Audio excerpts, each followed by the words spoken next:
ఉమక్క చేతి వంట. ఈరోజు నేను మీకు చూపించబోయే రెసిపీ బొక్కల షోర్వా. ఇది చాలా మంచిదండి, కానీ బొక్కల షోర్వా అంటే కొంతమంది ఇష్టపడరు కాబట్టి మటన్ కర్రీ టైప్లో బొక్కల షోర్వా చేసి అన్నంలో తినేలాగా మీకు నేను చూపించబోతున్నాను. లైక్ చేయండి, షేర్ చేయండి, కామెంట్ చేయండి. ఉమక్క చేతి వంట ఛానల్ని సబ్స్క్రైబ్ చేసుకోండి ప్లీజ్. ఫుల్ వీడియో చూడండి, ఎలా చేస్తున్నాను ఏంటి ఎంతసేపు ఉంటుంది అనేది మీరు చూస్తేనే కదా తర్వాత మీరు ఎలా చేయాలి అని తెలిసేది. ఇప్పుడు మనం రెసిపీలోకి వెళ్ళిపోదామా. మూలుగ బొక్కలు, వెన్నుపూస బొక్కలు ఇవే తెప్పించాను నేను. లైట్గా కొంచెం మటన్ ఆయిల్ వేసుకుందాం. పెద్ద సైజ్ ఆనియన్స్ 2 కట్ చేసుకున్నాను నేను. డైరెక్ట్ ఆనియన్స్ వేసేస్తున్నా. పసుపు, అల్లం వెల్లుల్లి పేస్ట్, పచ్చి వాసన పోయేంత వరకు కొద్దిగా వేసుకుంటే సరిపోతుంది. వేసేస్తానండి బొక్కలు, కొంచెం మటన్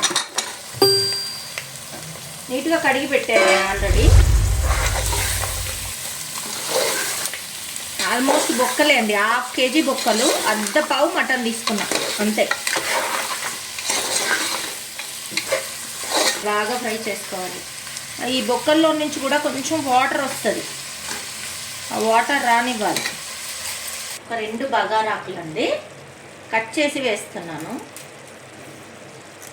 ఇది రాతి పువ్వు అంటారండి దీన్ని. కొంచెమే వేసుకోవాలి, ఎక్కువ వేయద్దు. 1 స్పూన్ కారం, ధనియాల పిండి, పచ్చి ధనియాల పిండి అండి. కలుపుకున్నామండి అన్నీ కలిసేలాగా. కొంచెం కారం ఉడికేంత వరకు ఇలాగే పెట్టేద్దాం, కుక్కర్ మూట పెట్టకుండా. అంటే కారం ఉడకకపోతే పచ్చి వాసన వస్తుందండి. కారము మనం తింటుంటే పచ్చి వాసన వస్తుంది. అందుకే ఇట్లా ఫ్రైలోనే ఎప్పుడైనా గుర్తుపెట్టుకోండి, ఏ కూర వండినా సరే ఫ్రైలో కంపల్సరీ కారం ఉడకాలి. తగినంత ఉప్పు వేసుకోవాలండి. కొంచెం కొత్తిమీర కడిగి వేసుకుంటున్నాండి. నేను ఏం చేశానంటే మూలుగ బొక్కలు, వెన్నుపూస బొక్కలే తీసుకొచ్చాను. అందుకనేసి ఇది చాలా అన్ని మన బాడీలో ఉన్న అన్ని బొక్కలకి చాలా బలాన్ని ఇస్తుంది. వాటర్ వేస్తున్నాను ఇంకా.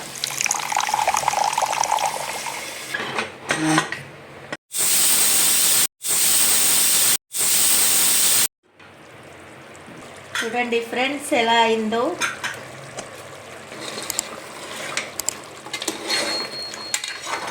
అన్నంలో కలుపుకొని తింటేనే బాగుంటుంది.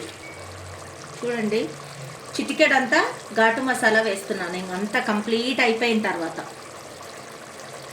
ఇప్పుడంతా కొత్తిమీర, లాస్ట్ ఫైనల్ టచ్ కొత్తిమీర. చూస్తేనే నోరు ఊరుతుంది. తినేద్దాం, మన బొక్కలకి బలం పెంచేద్దాం తిని. అందరూ అనుకోవచ్చు ఇలా కూడా కర్రీలాగా కూడా బొక్కల కర్రీ వండొచ్చా అని.